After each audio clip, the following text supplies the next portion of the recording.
Hey guys, tonight we're sailing into the slate gray, whispering embrace of the North Atlantic. It's not a summer cruise. Imagine the cold first, seeping through layers of wool and hide, a damp, persistent chill that finds every knuckle and kneecap. The air is thick with salt spray and the wet dog smell of soaked timber from your longship. Above, the sky is an endless, brooding ceiling of cloud, and the sea. The sea is a living, breathing creature of iron and ink, heaving your vessel on its back. This is the world of the Viking at sea, a world of relentless wind, hardtack chewing, and muscles perpetually clenched against the cold. It's a world where luxury is a dry pair of socks, and the concept of a hot shower is a fantasy so absurd it would make the gods laugh. Frankly, you and I, we wouldn't last a week. The sheer, grinding discomfort would do us in long before any Saxon spear. So, before you get comfortable, take a moment to like the video and subscribe, but only if you genuinely enjoy what I do here. And if you're listening from somewhere far away, drop a comment below telling me where you are and what time it is for you right now. Now, dim the lights, maybe turn on a fan for that soft background hum, and let's ease into tonight's journey together. Because tonight, we're solving a very pressing, very personal problem for those Norse seafarers. It's not about navigation or swordplay. It's about the funk, the profound, multi-layered, biological crust that develops on a human body after weeks aboard a crowded longship with no fresh water to spare. We're talking about wool tunics stiff with salt and sweat, leather boots that have essentially become a second skin of, well, let's not dwell. The popular image is all gleaming helmets and fierce beards, but the historical reality included a lot of itching. A lot of it.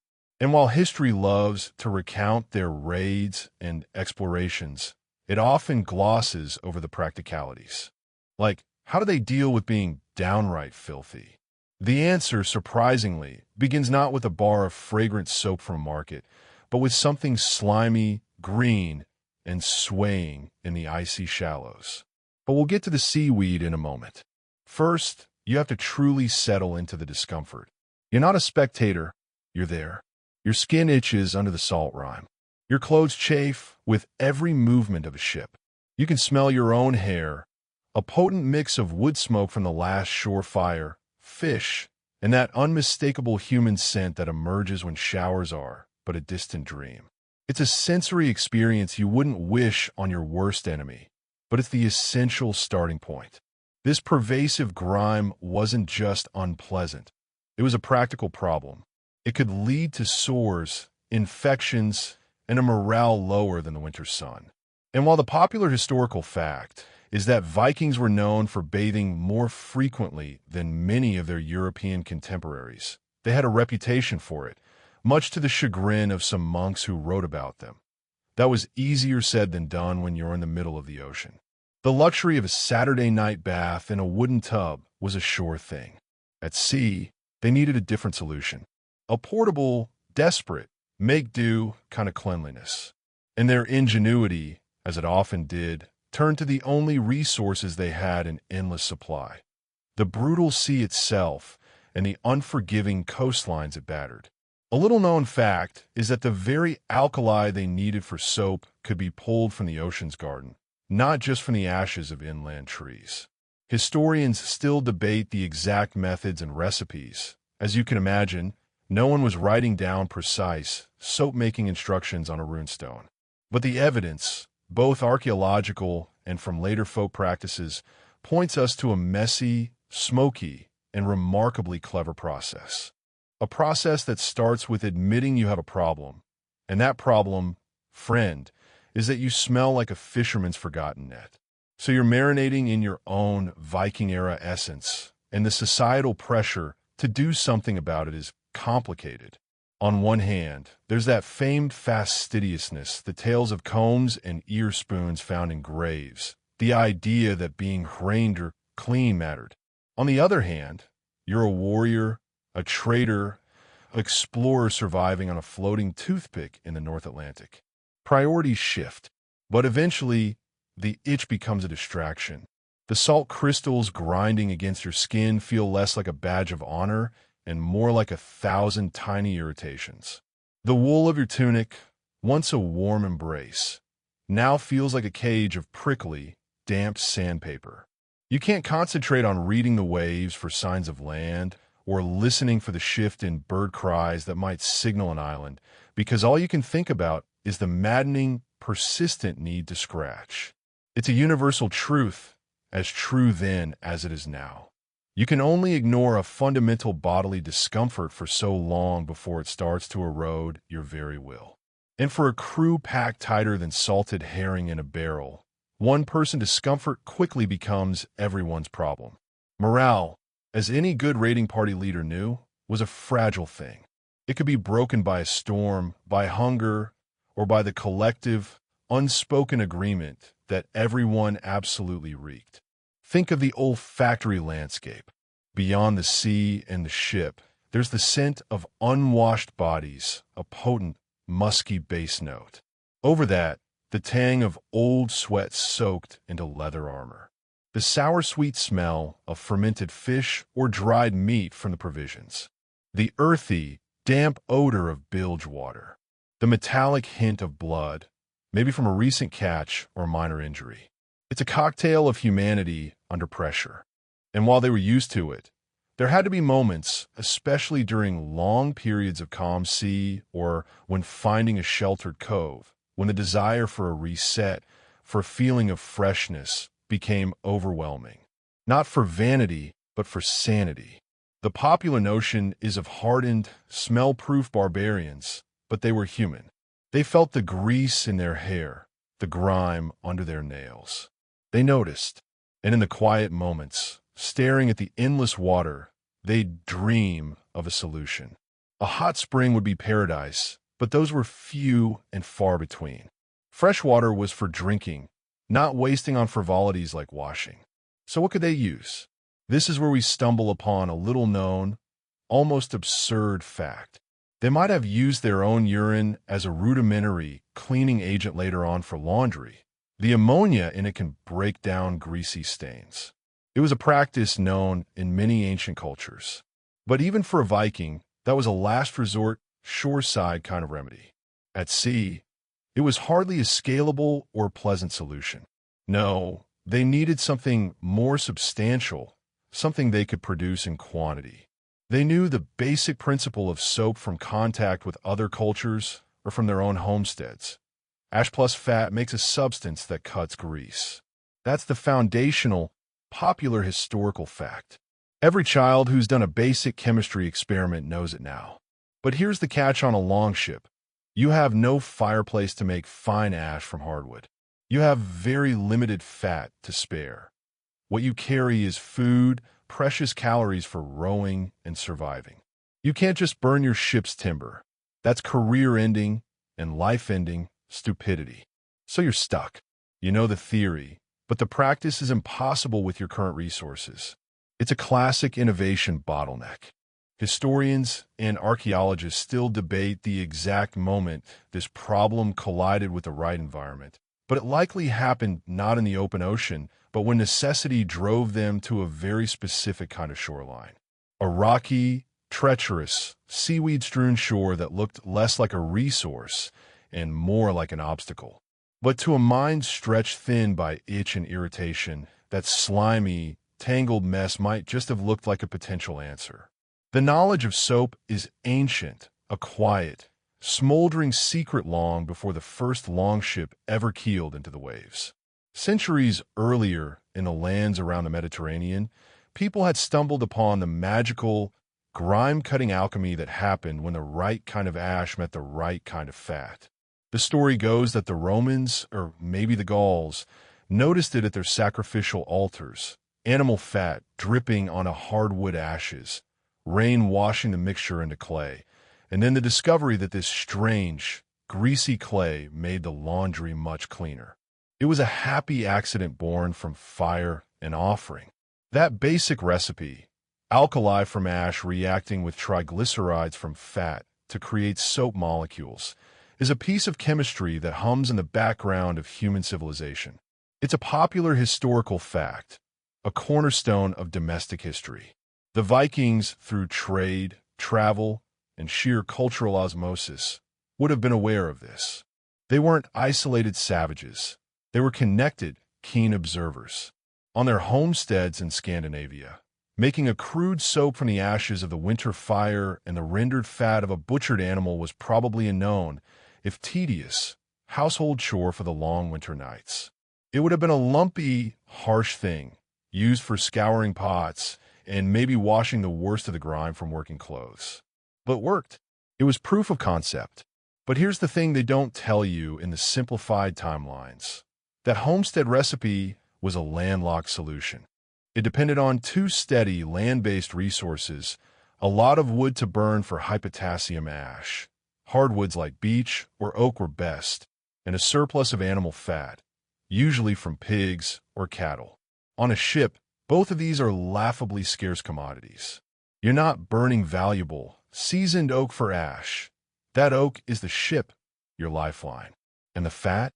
The precious seal blubber or stored butter you have is calorie-dense fuel for your body, not something you casually toss into a pot for laundry day. It's like being stranded in a desert with a blueprint for a water purifier, but all the key components are back in your well-stocked garage at home. The principle is clear, but the application is impossible. This is the frustrating gap where innovation either dies or gets very, very creative. So, let's picture the moment of crisis turned opportunity. Your longship finally scrapes onto a stony beach in, say, the Hebrides or along the fjord-carved coast of Norway. You're there to forage for fresh water, maybe hunt some birds, repair a leak. The popular image is of immediate raiding and pillaging, but so much of their time was simple, grueling survival. As you haul the ship above the tide line, your feet sink not into sand, but into a squelching, rubbery mattress of stranded seaweed. It's everywhere. Great leathery fronds of bladderwrack, like brown-green straps studded with popping vesicles. Dense, cable-like tangles of kelp that have torn free in a storm. It smells powerfully of iodine, of salt, of deep, rotten ocean. To most, it's just slippery nuisance, something to be kicked aside. But someone, perhaps an older crew member who remembered the ash pits back home, or just a desperately itchy individual with a keen eye, looks at this vast, rotting abundance and doesn't see a mess. They see fuel. They see something that can be burned. And if it can be burned, it can become ash. A little-known, critical fact is that seaweed, when burned, produces an ash extraordinarily rich in potash, potassium carbonate, an alkali even more potent than that from many land-based woods. It's a maritime resource that mirrors the land one. The connection sparks, faint and smoky. What if this sea ash could stand in for the tree ash? The first half of the impossible equation might just have a solution, washing up at their very feet. Historians still debate how systematic this discovery was. Was it a single eureka moment, or a slow accretion of folk knowledge passed along foggy coastlines? But the logic is inescapable. The sea, which had caused the problem of grimy, salt-caked living, might also hold the first ingredient for its solution. All they had to do was start a fire and see what this slimy harvest could become. So you're standing there on that rocky, unforgiving shore, the wind whipping your hair, the smell of decay and iodine thick in the air. The idea has taken root. This slippery, often ignored detritus of the sea might be the key. But you can't just pick up a piece of dripping kelp and rub it on your tunic. Well, you could, but the result would be a slimy, salty mess and a tunic that now smells like low tide. The transformation from wet, rubbery plant to useful substance requires fire. It requires a process. And this is where the Viking mentality, pragmatic, resourceful, and brutally efficient, kicks into gear. This isn't a gentle foraging trip. It's a harvesting operation under duress. The popular image is of them harvesting only what they could steal or hunt. But here, they become something else. Marine farmers of the most basic, violent kind. They're harvesting the sea's own crop, and it's back-breaking, cold, and dangerous work. You wade into the shallows. The water is so cold it steals your breath, a sharp, shocking pain that quickly numbs your legs. Your feet, clad in simple leather shoes, scramble for purchase on rocks slick with algae. Every step is a potential twisted ankle. You're not looking for the loose, stranded seaweed on the beach. That's often too rotten, too mixed with sand. You want the fresh, living stuff anchored to the rocks below the tide line. Using a knife, or more likely, just your toughened hands, you grab hold of the thick, rubbery stipes of kelp. You have to pull hard, with a twisting motion to wrench it free from its holdfast. It fights back, resisting with a surprising tensile strength. When it finally gives, it comes with a soft, tearing sound and a cloud of tiny sea creatures.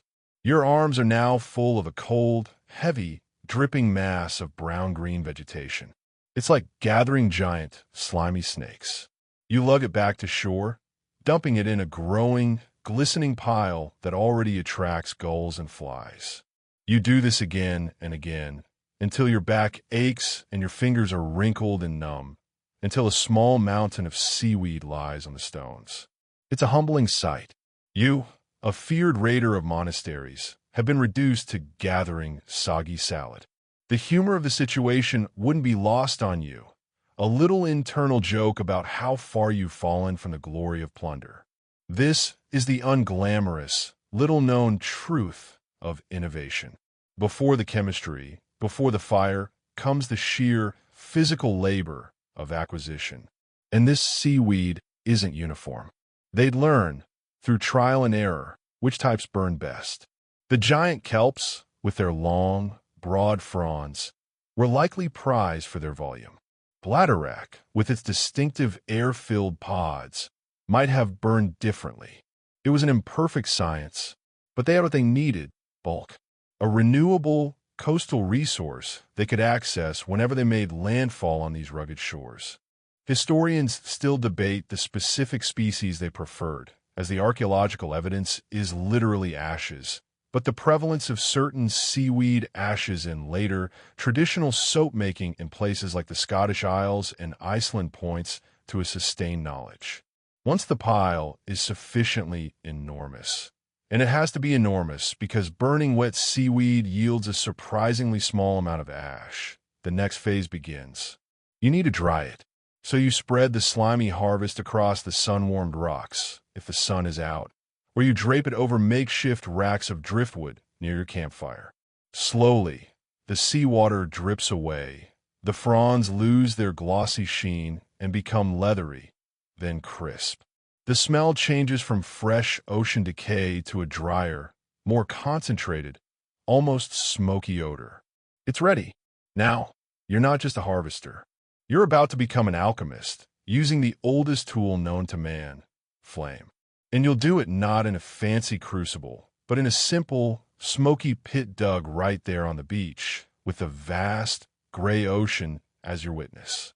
With your mountain of crisp seaweed assembled, the real transformation begins. This isn't a delicate process, it's a primal one. You're not lighting a scented candle.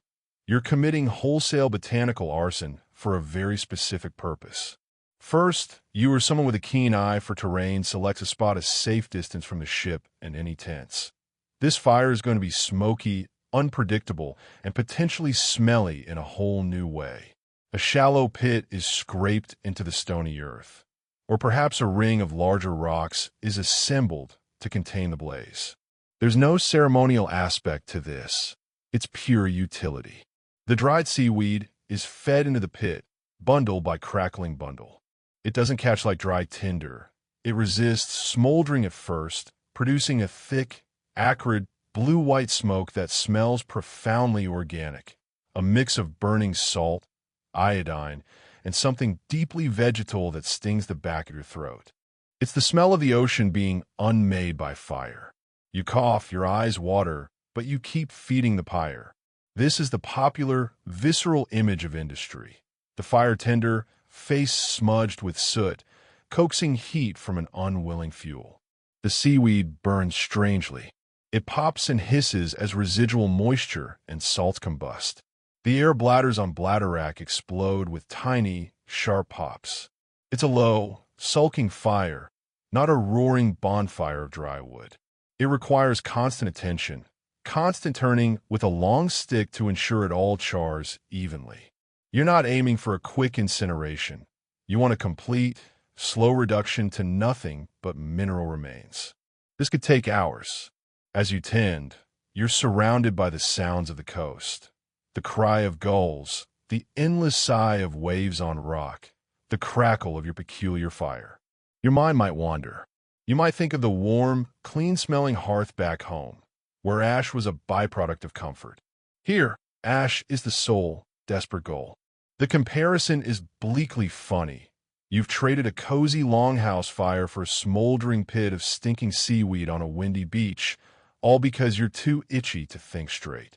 It's the definition of a hard reset. And then, finally, the fire burns down. The hissing stops. What's left isn't a pile of fluffy, gray wood ash. It's different. You poke at it with your stick. It's a layer of coarse, black, and gray powder, interspersed with tiny, fused, glassy clinkers, the silica from the seaweed melted by the heat. It's not much, maybe just a few handfuls from your entire mountain of harvest. This is the little-known, critical yield, potash. Specifically, seaweed ash or kelp ash, rich in potassium carbonate and sodium carbonate. It looks unassuming, like dirty, crushed charcoal. But to your now-knowing eye, it's potential. It's the lie of the sea. You carefully scoop this precious, gritty ash into a container, a leather bag, or more likely, a sturdy clay pot. It's warm to the touch, and it feels abrasive, like very fine sandpaper. This is your gold, not the shiny, metallic kind from a plundered church, but the black, dirty kind that promises a different kind of relief. Historians and chemists still debate the exact alkalinity of this ash compared to hardwood ash. It likely varied wildly based on the seaweed type, how it was burned, and even the season it was harvested. Consistency was not the hallmark of this process, but it worked. You now have the first half of the ancient soap equation, conjured not from the forest, but from the tidal zone. You have the alkali, but an alkali alone is just a harsh, caustic powder. To perform its magic, to actually cut grease and grime, it needs a partner. It needs to meet its perfect opposite match, fat, and that pursuit leads away from the smoky pit and out onto the cold, unforgiving waters of the hunt. So you've got your pot of dubious-looking black grit, the sea's answer to wood ash. It feels potent, corrosive even between your fingers. But sitting next to a pot of abrasive dust doesn't make you clean. The magic, as the old homelands knew, happens in the marriage.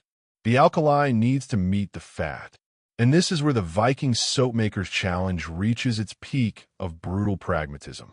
On land, fat meant domesticated animals, rendered lard from pigs, tallow from cows, or sheep. On the sea, your grocery store is the frigid, choppy water around you. Your source of fat isn't a pen. It's a blubber-rich, fast-moving, often dangerous marine mammal. We're talking seals. Maybe the occasional small whale if they were incredibly lucky, but primarily seals. The popular image of Vikings is all about their ships, but their survival was equally dependent on their skill as hunters, and hunting seals from a small boat in the North Atlantic is an exercise in patience, precision, and sheer grit that makes tending a seaweed fire look like a spa day. Imagine it now. You're in a smaller boat, a fairing perhaps, with one or two others. The air is even colder out on the open water, the wind biting. The sea is a shifting, heaving plain of gray and green. Your eyes scan the surface, looking for the smooth, round head of a seal to break the water, its dark, curious eyes meeting yours for a moment before it vanishes. Everything is quiet except for the slap of waves against the hull and the cry of birds. This isn't a rowdy raid. It's a tense, silent stalk. When you spot one hauled out on a remote skerry, you have to approach with agonizing slowness, using oars, not sails, trying to be one with the noise of the waves. Your weapon might be a spear or a club. The strike has to be swift and final. It's messy, it's visceral, and it's utterly necessary. This isn't sport, it's procurement. You're not just hunting for meat, though that's a welcome bonus. You're hunting for the thick layer of blubber beneath the skin, nature's perfect insulator, which will become the second crucial ingredient in your chemical reaction. Once the seal is hauled back to shore, the processing begins, another layer of grisly, smelly work. The blubber is carefully cut away from the meat and skin. It's a dense, oily, pinkish-white layer, sometimes inches thick. This is your prize. But raw blubber isn't fat you can just toss into a pot. It needs to be rendered. This involves chopping it into small pieces and heating it slowly in a large pot over a fire. It's a process that fills the air with a heavy, greasy, distinctly marine odor, not of fish, but of warm oil and flesh. As it heats, the solid tissue breaks down, liquefying into a clearish oil and leaving behind crispy bits of connective tissue called cracklings. You skim these off. What you're left with is seal oil, a pungent, golden liquid that will congeal into a soft, waxy solid as it cools. It's a powerful source of calories and nutrients, which makes using it for soap an act of significant trade-off. You're literally burning potential food, potential energy for rowing and surviving, in the hope of achieving cleanliness. It underscores how desperate the need was. A little-known fact is that this seal oil, while excellent for soap making, would impart a distinctive, long-lasting aroma to the final product. Forget lavender or sandalwood. Viking soap would have carried the faint, persistent, oceanic musk of its origin. Historians and archaeologists still debate the ratio of blubber to meat in their diet and how much would be diverted for non-food uses like this. But the presence of soap-making residues in coastal sites tells us it happened. So now you have your two unlikely, odorous heroes, the harsh, alkaline sea ash and the rich, fatty seal oil. Individually, they're one thing. Combined, with the application of heat and patience, they're about to become something entirely new. The stage is set for the messy, miraculous birth of soap. Now you have your two strange children of the sea, the abrasive, whispering pot of black seaweed ash and the congealed, pungent pot of rendered seal oil. Both are humble, both smell of their origins, one of smoke and salt flat, the other of warm fat and deep ocean. The next step feels less like chemistry and more like an act of faith or perhaps desperate culinary experimentation. You need a large, sturdy pot, likely the same iron cauldron used for cooking stews or rendering the blubber itself, now hastily scoured with sand. This is where the magic is supposed to happen. But first, you have to make a lye water. You carefully pour your precious seaweed ash into a smaller container, maybe a woven basket lined with cloth or a pot with small holes punched in the bottom. You set this over another pot and slowly, painstakingly, trickle fresh water through the ash. What drips out the other side is not clear water. It's a murky, gray-brown, caustic liquid.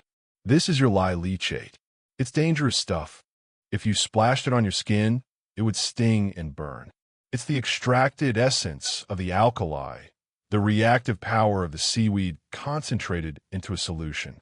This step alone is a little-known piece of precision in an otherwise rough process. Getting the concentration right was a matter of experience. Too weak, and nothing would happen. Too strong, and it could ruin the fat or make the soap too harsh to use. With your lye water ready, you combine it with the seal oil in the large cauldron. At first, it's a hopeless-looking separation, the oily fat floating on top of the murky water like a failed salad dressing. Then you apply heat. A low, steady fire is built underneath. You begin to stir, and you stir, and you stir. This isn't a quick whisk. It's a monotonous, arm-aching chore that could last for hours. As the mixture warms, it begins to emulsify. The boundary between oil and water breaks down, and the whole concoction becomes a frothing, bubbling, homogeneous soup. This is the moment of saponification, the alkali molecules aggressively attacking the triglyceride molecules in the fat, breaking them apart and rebonding into soap molecules and glycerol. It's a violent rearrangement at a microscopic level, but to you, it just looks like a pot of increasingly thick, ugly gruel. The popular notion of soap making might involve gentle stirring and adding herbs, but this is industrial-grade, survivalist alchemy. The smell that rises from the pot is challenging. It's not pleasant. It's the smell of hot fat mingled with the sharp, metallic tang of the lye, overlaid with that undeniable marine base note. It's the aroma of necessity, not luxury. As you stir, the mixture slowly, magically begins to thicken. This is the trace that modern soap makers watch for. When drips from a spoon leave a faint pattern on the surface. Your arm is screaming, but you can't stop. The transformation is happening. The froth subsides, and what's left is a viscous, semi-solid mass.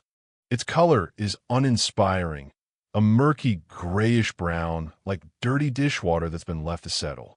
It might have flecks of unburned carbon from the ash or tiny impurities. There are no bubbles, no pleasing scent. It looks, frankly, like something you'd avoid stepping in.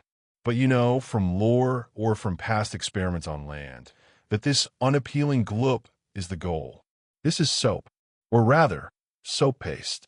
Historians still debate the consistency they achieved. Without precise measurements and controlled temperatures, it likely varied from a soft, salve-like paste to a crumbly, waxy solid. But it would have had that fundamental property. When mixed with water, it would have created a weak lather and, more importantly, it would have cut through grease. You've done it. You've taken the slimy weed and the bloody blubber and through fire, water, and relentless stirring, forced them to become something useful. You pull the pot from the fire, exhausted. The crude, grayish cake within is far from pretty, but it represents a small victory over the relentless filth of life at sea. Its hope, solidified in a very ugly, very smelly form. The pot cools, and what solidifies inside is, well, let's be kind and call unrefined. You don't have molds to make pretty bars. You likely just have a single, lumpen mass of soap paste clinging to the sides of the cauldron. You chip it out or scoop it. In your hands, it feels strange, a bit greasy, yet also abrasive from residual ash particles. It's cool, dense, and pliable like a very firm, waxy clay. Its color is a dismal spectrum, dark gray from the carbon, mottled with lighter streaks where the fat didn't fully incorporate, perhaps a faint greenish tint from the seaweed's ghosts. It smells, and this is the little-known sensory truth, not like nothing. It doesn't magically become odorless. It retains a faint, smoky, kelpy aroma, underpinned by that subtle, inescapable note of animal fat. It's the smell of the process itself, frozen in time. Holding it, you're holding the entire journey. The cold harvest, the smoky fire, the greasy rendering, the hours of stirring. It's a history book you can smell, and it's not a fragrant one. But it's done. You have your substance. The pressing question now shifts from creation to application. What on earth do you do with this odd, maritime creation? The first and most obvious use is for laundry. Imagine your woolen tunic and trousers, stiff with salt, sweat, and who knows what else. You take your lump of soap and a wet cloth, rub the soap vigorously onto the fabric's worst spots, then scrub with the cloth or against itself. You'd likely use seawater for this, as fresh water was too precious. The result wouldn't be a mountain of suds. Seawater inhibits lathering due to its mineral content. Instead, you'd see a thin, gray, oily lather, and more importantly, you'd feel the grease beginning to loosen. After a brutal scrubbing session, you'd rinse the garment in the surf. It wouldn't come out clean by our standards. It would still be discolored, still carry the memory of grime, but it would be cleaner, softer, less stiff. More importantly, It would smell less of you and more of the sea and smoke, which was probably an upgrade. The popular image might skip straight to bathing, but for a pragmatic people, preserving and maintaining valuable textiles, which represented significant labor, was likely the primary driver. Clean clothes meant fewer skin irritations, better insulation, and a psychological boost. But yes, it could be used on the body, too. This is where you have to adjust your expectations. You wouldn't have a luxurious, slippery lather. You'd wet your skin with cold seawater, rub the hard paste directly on your arms, chest, or face, and then work it in with your hands. It would feel gritty at first, then slowly create a thin, slick film. The experience would be brisk, utilitarian, and slightly harsh. That seaweed ash, if not fully reacted, could still be alkaline enough to leave your skin feeling tight, almost squeaky clean in a raw, stripped way. Your hair, matted with salt and grease, might get a similar treatment, though the results would be interesting. It would get the worst of the grease out, but leave it stiff and probably smelling even more like the ocean. It was about function, not pampering. It was about reducing the microbial load, scrubbing off the visible filth, and managing the itch.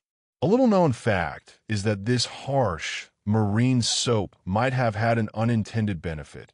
Its alkalinity and iodine content could have acted as a mild antiseptic for small cuts and scrapes, helping to prevent infections that could be deadly on a long voyage. It was medicine as much as it was cleanser. Historians still debate how commonly they used it for personal hygiene versus textile care, but the residue found on combs from the period suggests hair was cleaned with something. And the mental image is a striking contrast to the stereotype. A Viking warrior, perhaps after a successful hunt or before an important meeting, taking a moment with a lump of gray, smelly paste to scrub the grime from his neck and hands, the cold sea air biting at his wet skin. It's a quiet, human moment of maintenance amidst the saga-worthy drama. It wasn't about being pristine. It was about achieving a sustainable level of not filthy. And with that achieved, at least temporarily, the value of this humble gray lump became clear. It wasn't just a personal tool. It could become a commodity, a tiny piece of comfort and civilization to be traded in a world that often dealt in fear and steel.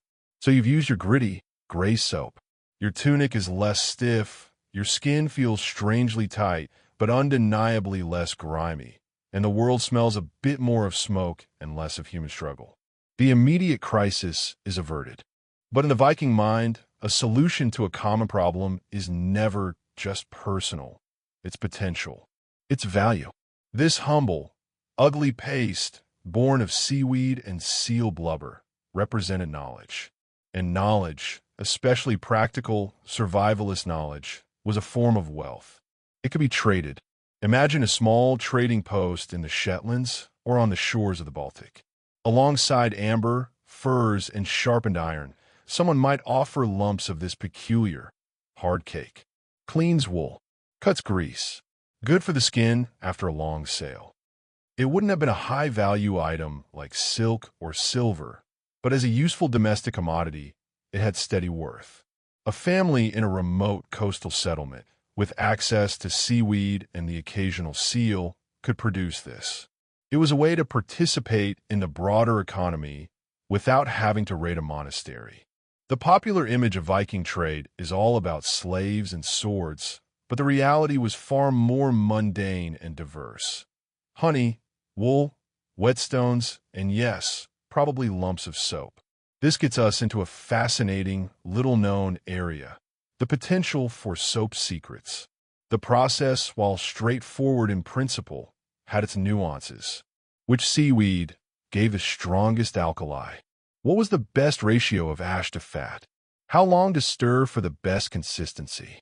A family or a small community that had perfected their method might guard those details, creating a local product with a reputation for quality. It's not hard to imagine a trader boasting that his soap, made from the special kelp of a certain fjord, was the finest for treating tough sealskin. This kind of specialized, tacit knowledge is often invisible in the archaeological record, but it would have been a real, lived aspect of their material culture. Soap making in this light wasn't just a chore, it was a minor craft. And for the crews on longships, the ability to produce it on the go during extended voyages would have been a serious logistical advantage, a small piece of self-sufficiency that made them less dependent on land-based settlements for basic comforts. But its value went beyond trade or personal use. Think about another critical Viking industry, leatherworking. They needed durable leather for shoes, belts, waterskins, armor strapping, and ship rigging. The process of turning raw, putrefying animal hides into usable leather, tanning, often involved the use of fats and oils to make the leather supple, a process called fat liquoring. Here, the crude soap paste could have played a fascinating dual role. First, it could have been used to clean the hides of flesh and fat residues before tanning. More speculatively, the mixture itself, partially saponified fats and oils, might have been worked into leather as a conditioning agent. It would have been a practical way to use a slightly off-batch or surplus soap. The line between soap and leather dressing could have been wonderfully blurry. Historians and archaeologists still debate the extent and methods of Viking-era tanning, and the potential cross-use of soap-making materials is a niche but intriguing question. It highlights how a solution born from personal hygiene could ripple out into other essential technologies, becoming a versatile tool in their struggle to master a harsh environment. The soap wasn't an end product. It was a node in a network of survival skills, connecting the harvest of the sea to the care of the body, the maintenance of goods, and the mechanisms of trade. It was, in its own quiet, ugly way, a civilizing agent. Let's sit with that idea for a moment. A civilizing agent, born of desperation on a windy shore. It's easy to romanticize the looting and the sailing, but the true story of survival is in these grubby, ingenious corners. Your lump of soap is proof of a profound adaptation. You didn't just conquer lands. You learned to coax utility from a hostile sea in ways that went far beyond fishing. You turned its weeds into alkali and its mammals into fat, merging them into something that fought the decay that followed you everywhere. This was a quiet rebellion against entropy itself. And like any good rebellion, it had its unsung heroes and its unintended consequences. Consider the soap maker themselves.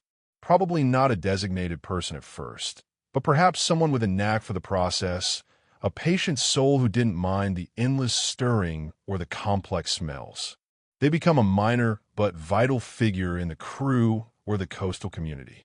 Their workspace isn't a laboratory.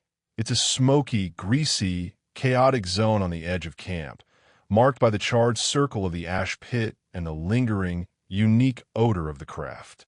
They'd be the one who knew the signs, when the live water was just sharp enough, when the trace in the pot was truly reached. Their knowledge was felt in the wrists and judged by the eye, a pre-scientific expertise passed on through demonstration, not writing. The popular historical narrative loves kings and warriors, but history is equally made by the anonymous person who figured out how to make things work. This person ensured that when the fleet returned from a long voyage, they could shed not just their armor, but the physical crust of the journey, resetting themselves for life on land. Now, let's venture into a little-known, slightly speculative, but deeply logical territory, the medicinal use. We mentioned its possible antiseptic qualities earlier. Think about the reality of life.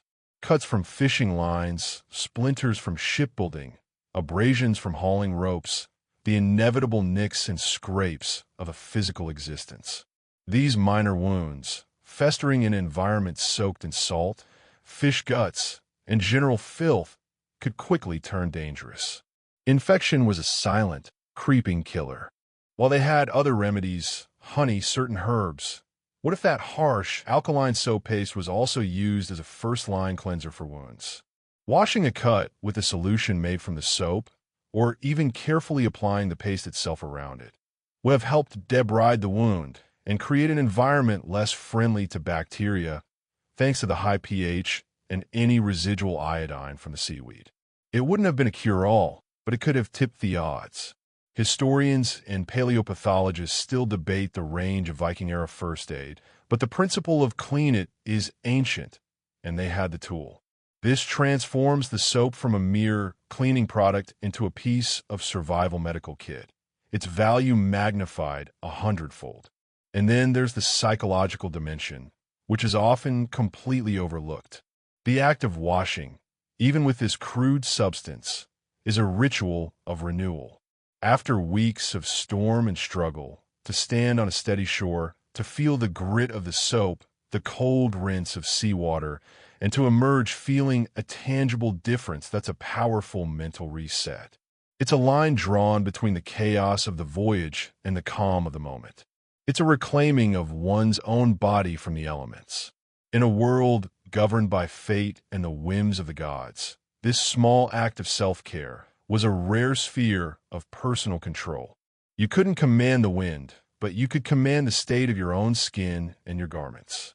That sense of agency, of imposing order on a small part of your existence, shouldn't be underestimated. It was hygiene as a grounding ritual, a way to wash away not just salt, but some of the accumulated stress of survival. The soap, therefore, was more than its chemical properties. It was a tool for maintaining the human spirit, a small, solid token of resilience in a liquid, uncertain world. The knowledge of making soap from the sea didn't vanish with the last longship. It lingered, like the smell of wood smoke in wool, in the coastal communities of the North Atlantic fringe.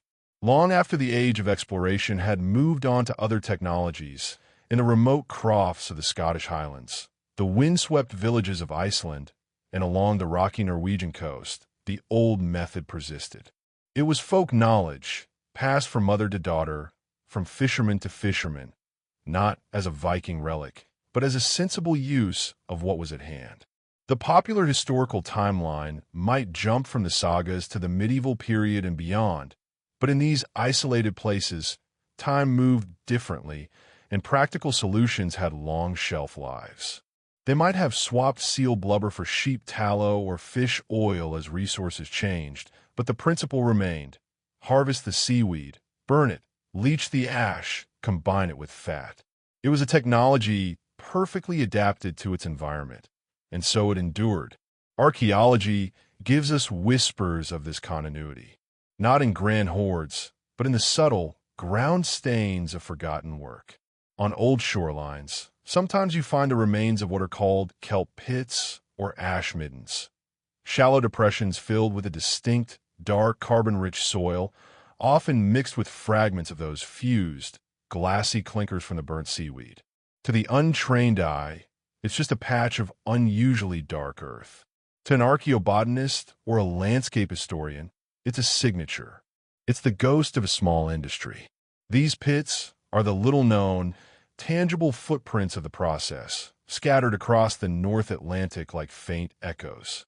They rarely make it into museum displays, but they're there, silent testament to centuries of people bending down to gather slippery fronds from the tide, to tend smoky fires, all for the sake of a little cleanliness or a better piece of leather. Historians and archaeologists still debate the exact dating and distribution of these features, trying to map the persistence of this knowledge against the waves of newer technologies. And then, the practice met its inevitable end, not with a bang, but with a whimper of industrialization. By the 18th and 19th centuries, commercially produced soap, often based on palm oil or other imported fats and standardized alkali, began to reach even remote communities. It was cheaper, more consistent, smelled better, or at least differently, and didn't require backbreaking labor. The knowledge of making sapi uarangi, soap from seaweed, or sape glass, gray soap, slowly faded into the realm of memory, then into the archives of folklorists. It became a story told by grandparents, way we did it in the old days anecdote. The very efficiency that made it a brilliant adaptation for a mobile, sea-based people became obsolete in a world of global supply chains. The pits were abandoned, grew over with grass, and were forgotten. The popular narrative of progress marches on, but in its shadow, these small, elegant, localized technologies wink out, one by one. Yet, their legacy is a powerful reminder. Innovation isn't always about inventing something new. Sometimes, it's about seeing the profound utility in what everyone else overlooks, the slimy weed, the bloody blubber, and having the stubborn patience to wrestle them into something that serves. It's a lesson in context, in listening to a specific place and its harsh, generous truths. So we followed the thread from the itchy warrior on the deck to the forgotten ash pit on a headland. It's a loop that closes but not neatly. History rarely ties bows. The legacy of Viking-era seaweed soap isn't found in a museum case labeled Vikings Soap. You won't find a reconstructed lump next to the swords and brooches. Its legacy is more subtle, woven into the very fabric of how we think about resourcefulness. It's a case study in what happens when human need collides head-on with a limiting environment, and instead of surrendering, the human mind starts connecting dots that seem, at first, utterly unrelated: slime and cleanliness, blubber and bubbles, fire and softness. The popular historical takeaway is often about their martial prowess or shipbuilding genius. But this is a different kind of genius. It's the genius of the makeshift, the brilliant hack. It's seeing your entire world as a set of potential ingredients, even when that world is cold, wet, and trying its best to make you miserable. This mindset, this relentless practicality, is perhaps their greatest and most enduring export. It wasn't just about soap. It was about using whalebone for chess pieces, using bog iron because it was there, using the sunstone, if the legends are true, to navigate under clouded skies. The seaweed soap is a perfect, humble emblem of this. It required no imported materials, no complex tools. It required observation, trial and error, and a deep, intimate knowledge of the coastal ecosystem. They had to understand the properties of different seaweeds, the behavior of seals, the chemistry of combustion and emulsification, all through hands-on, often miserable, experimentation.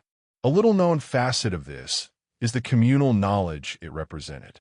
This wasn't a secret held by an elite. It was broad, practical literacy.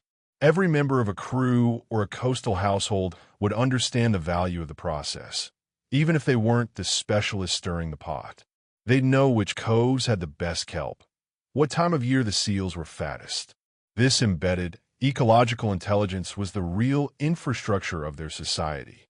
And this brings us to a point historians still actively debate: the degree to which this kind of adaptation was planned versus accidental.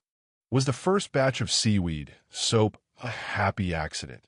Someone tossing seaweed on a fire where blubber was being rendered, noticing the weird, slick residue? Or was it a deliberate, deductive process? We need alkali. Wood ash comes from burning plants. That is a plant. Let's burn it and see. The truth likely lies in a messy middle ground of incremental improvements over generations. Someone noticed seaweed, ash felt slippery. Someone else noticed it cleaned a greasy hand. Someone else tried to formalize it. This is how so much pre-industrial technology evolved, not in a flash of genius, but in a slow, collective simmer. The Viking Age was a period of incredible mobility and connection, which meant ideas and techniques could travel and hybridize faster than before. A method from a Norse settler in Iceland could mix with a practice from a Pictish fisher in Scotland, refined by the constraints of a particular coastline. The soap was a product of that network, as much as it was a product of the pot. It was a node in a web of practical knowledge that stretched across the North Sea. It's a reminder that their greatest voyages might not have been those across water, but those leaps of understanding that turned the problems of their world into its solutions. Let's bring it back to you, listening in the dark. We've traversed from the reeking deck of a long ship to the chemistry of a smoky pit. It's easy to let this become just a series of facts, a weird historical footnote about hygiene. But try to feel the texture of it now. Not just the gritty soap, but the texture of the process. The numbing cold of the water as you harvest. The ache in your shoulders from stirring. The eye-stinging smoke. The odd triumph of seeing two useless things become one useful thing. This is history at ground level, or rather, at tide level. It's mud and cold and frustration and a stubborn refusal to just be dirty. The popular imagination might want gleaming hulls and epic battles, but real life, then as now, is mostly maintenance. It's fixing the leak, mending the net, and yes, figuring out how to get the stink out of your clothes. This soap story is about that universal, unglamorous work of keeping a body and a life functional against relentless decay. And within that work, there's a deep, quiet humor. The irony is rich. To get clean, you first have to get profoundly dirty, wading in muck, handling bloody blubber, covering yourself in soot. To create something that signifies a break from nature, you have to immerse yourself in it completely. There's a Viking version of a joke in there somewhere. Picture the crew. The toughest ones, the berserkers, might have scoffed at the whole endeavor. Soap? I'll wash in the blood of my enemies. But the practical one, the one with the itchy rash, would just shake his head and keep stirring the pot, muttering about how the blood would just make things stickier. The social dynamics around this must have been fascinating. The soap maker, essential but perhaps not the most martial figure, gaining a quiet, different kind of respect. The appreciation for a clean tunic after weeks in salt-stiffened wool must have been profound. It's a little-known social lubricant, if you'll pardon the pun. This simple substance could ease tensions, refresh spirits, and maintain a baseline of civility in impossibly close quarters. It was a small pillar of morale, as important in its way as a full mead horn. We also have to consider the spiritual or superstitious layer, which historians can only guess at, but which feels inherently human. Did they attribute any significance to the transformation? Taking the bounty of the sea goddess Ran, the seaweed, and the gift of the hunt, and through the element of fire, a sacred element, a gift from the gods like Prometheus's flame, creating something new? It's tempting to think this alchemy might have felt slightly magical, a small defiance of the natural order. Washing with it before important meeting or a battle might have been a ritual of preparation, of purifying the self to face fate. Or, more likely, it was just a thing you did because it felt good. But even in that, there's a kind of sacredness, the care of the self as an act of honoring the life given to you. Whether they thought of it as a gift from the gods or just a clever trick, the result was the same. A small reclaiming of order from chaos, of cleanliness from filth, of self from the relentless, enveloping sea. That reclamation, that tiny circle of control drawn around one's own skin, is a powerful and deeply human act. It's something we still do every day, even if our soap smells of lavender and comes in a plastic bottle. The context changes, but the fundamental impulse, to reset, to refresh, to begin again, that remains. As the fire in the soap-making pit dies to embers, and the last gray lump is stored away in a leather wrap, our focus softens. We've walked through the how and the why. Now, in the quiet that follows labor, we can consider the broader tapestry this single thread is part of. The story of Viking seaweed soap isn't an isolated curiosity. It's a single, vivid expression of a universal human trait, biomimicry and adaptive reuse, long before those were fancy terms. They looked at their world, a world of rock, salt water, and scant resources, and didn't just see limitations. They saw potential relationships. The seaweed wasn't just weed, it was future alkali. The seal wasn't just meat, it was future fat. The fire wasn't just warmth, it was the agent of transformation. They understood their environment as a closed-loop system because for them, it was. There was no running to a store. Everything had to be derived from the circle of land, sea, and sky within their reach. This soap is a miniature model of that entire worldview. The popular historical lens often focuses on what they took: the silver, the land, the slaves. But this story is about what they made and what they made it from. It's a narrative of synthesis, not extraction. This connects to a little-known but critical aspect of the Viking Age: the sheer diversity of economies. While the sagas sing of kings and jarldoms, most people lived in what we'd call a mixed subsistence economy. A single coastal family might farm a little, fish a lot, keep some sheep, hunt seals and birds, gather eggs and feathers, and yes, harvest seaweed for multiple purposes, as fertilizer, as animal fodder, and for ash. Their year was a cyclical calendar of harvesting different niches.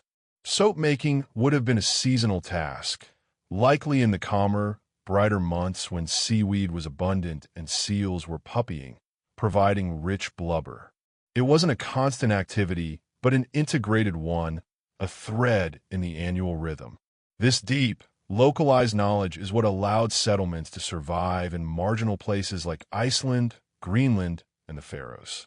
The soap wasn't a luxury. It was a piece of the logistical puzzle that made life in those breathtakingly harsh landscapes viable. It was part of the Heim, or the ordered world of home and settlement, pushing back against the euthymer, the chaotic outside. Historians and archaeologists still debate the precise weight of each activity in that mixed economy. How crucial was seaweed gathering versus fishing versus sheep herding? The answer varies by the inch along the coastline. But what's clear is that flexibility and a wide portfolio of skills were the keys to resilience. The person who knew how to make soap from seaweed was also the person who knew how to read the weather and the cloud patterns, how to mend a net, how to store food for winter. This practical intelligence was holistic. Our modern separation of disciplines would have been alien to them. Chemistry, biology, meteorology, and material science were all one field: the field of staying alive and moderately comfortable. So, as you listen now, perhaps drifting, picture not just the single act of soap making, but the whole interconnected web it came from. The knowledge of the tides to harvest the weed, the skill of the hunt to procure the fat, the understanding of fire to process both, the patience to stir, and the wisdom to use the result for cloth, for skin, for leather, for trade. It's a symphony of small, competent actions, each note essential. The voyage of discovery wasn't always over the horizon. Sometimes it was a journey of deeper and deeper understanding of the place you already stood, knee-deep in the cold, giving surf, reaching for a slippery frond with a purpose only you and your community could fully understand. That purpose was to build a small island of order, of cleanliness, of care in a vast, uncaring sea. The light is fading now, both in our story and perhaps in the room where you're listening. The image of that rocky shore, the smoke long dissipated, the cauldron packed away, softens at the edges, blending into the sound of waves that are no longer North Atlantic gales, but a gentle, rhythmic shush like a fan in a quiet room. We've followed a chain of necessity from itch to ash, from blubber to lather. It's a small story. It won't be carved on a runestone. No skald will compose an epic poem about the great soap-making of Harold Fairhair. But in its smallness, it contains a profound truth about the people of that age, and about people in any age who face scarcity with wit and will. They weren't just defined by what they took in moments of fury, but by what they built, however messily, in moments of quiet need. The popular history will always foreground the battles, but the bedrock of their world was made of these countless, repeated, practical acts: mending, building, preserving, cleaning. The seaweed soap is a perfect, humble testament to that. Think of the hands that performed this work. Hands that could wield an axe or a rudder, now patiently sorting through slippery fronds or stirring a pot for hours. Hands that could be clenched in battle fury, now testing the consistency of a cooling paste. The same strength, applied to a different, peaceful purpose. It's a reminder of the whole person, a balance of capacities that history often splits into separate categories: the warrior and the artisan, the raider and the homemaker.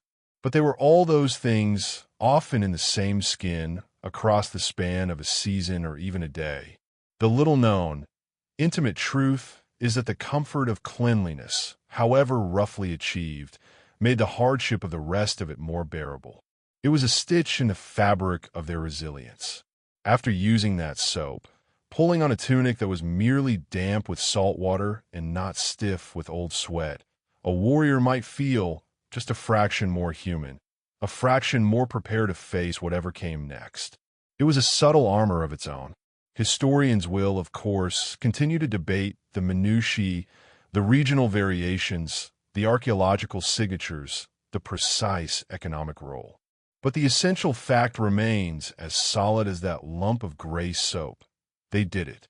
They faced a problem intrinsic to their way of life and solved it with the materials their world provided. They turned the very elements that challenged them into their own salvation. The sea that soaked them with salt also gave them the alkali to wash it away. The harsh coast that offered little farmland offered instead its slimy harvest. It's a story of dialogue with an environment, not just domination over it. And as the final embers of our narrative glow and fade, that's the thought to sit with. Not of violent, distant people, but of ingenious, adaptable humans who, in the midst of their epic voyages and struggles, still took the time to figure out how to get the grime out from under their fingernails, using nothing but the wind, the rock, the weed, and the wave. Their world was vast, cold, and magnificent, but within it, they carved out small, warm circles of fire, of community, and yes, of cleanliness. Now, let the images soften further. The sharp smell of iodine and smoke melts into the familiar, neutral air of your own space. The cold, constant wind becomes the gentle circulation from your fan. The feel of gritty soap in your hand is just the texture of your blanket or the smoothness of your own skin. The story recedes, leaving behind its echo, a sense of quiet competence, of problems met and solved, of an old, relentless world where people nonetheless found ways to care for themselves and each other in simple, tangible ways. It's over now. The shore is dark. The ship is a silent silhouette against a star-dusted sky, and all is calm. The journey from the itchy, salt-caked deck of the longship to the quiet, ashy remains of the fire pit is complete.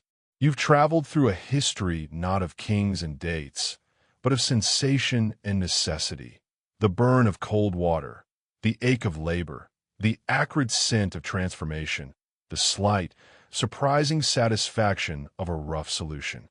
We traced how the relentless problem of filth at sea met the stark resources of the northern coastline, and how human ingenuity, in its most pragmatic form, forced a marriage between them. It was a process of seeing potential where others saw nuisance, of enduring short-term misery for long-term comfort, of weaving a tiny thread of civilization from seaweed and blubber. Remember, this was never about a perfect, fragrant bar of soap. It was about a functional paste, a gritty triumph over circumstance. It connected to everything, to health, to textile care, to leatherworking, to trade, to the simple, profound psychology of feeling renewed. It highlights a Viking Age that was as much about adaptation and craft as it was about exploration and conflict. They were builders and makers, even of the smallest things, and those small things held their world together. As you drift now, let the specifics blur. Let the Vikings, the seaweed, the seals, all become part of a larger, gentle pattern. The human pattern of problem solving, of using hands and mind to make a difficult life a little more manageable. There's a deep comfort in that pattern, a reassurance that resonates across the centuries. It's a story that ends not with a climax, but with a quiet settling, like ashes after a fire. The work is done. The need is met. The sea continues its endless sigh against the shore, no longer an adversary to be cleansed from, but simply a presence, vast and rhythmic. Allow your breathing to sync with that imagined rhythm. Let any lingering thoughts of processes and recipes dissolve into the dark. You are here, in your own time, your own space, safe and still. The past has told its small, resilient tale and now rests. It's time for you to rest too. Let go of the story, let go of the shore, and allow the quiet to hold you completely. Everything is all right. All is well. Sweet dreams. End of script. Sweet dreams.